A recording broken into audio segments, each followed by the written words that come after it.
ko'radiganlar ham yo'q.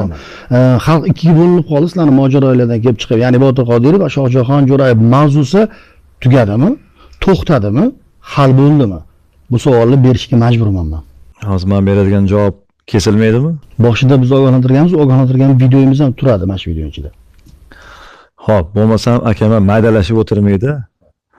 Botir Qodirovni men mana shu ochiq maydonga suhbatga taklif qilaman. Xalqni qoshida kelib duxu yetsa, kesinda mana men bilan suhbat qilsin. Men madaniy suhbatga chaqiryapman. Hech kim uni urib o'tirmaydi.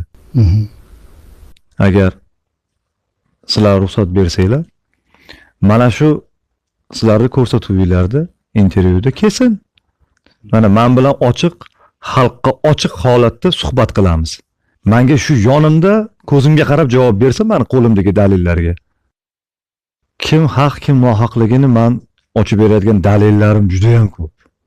Agar uni ekranga qo'yish iloji bo'lsa, men hammasini berishim mumkin ularga. Men yana bir marta aytyapman, madaniy suhbatga chaqiraman. Mana hamma dalilim qo'limda bor. Xalqqa oldida mana ikkalamiz suhbat qilamiz, prямой efir qilamiz kerak bo'lsa. Yozib olaman emas.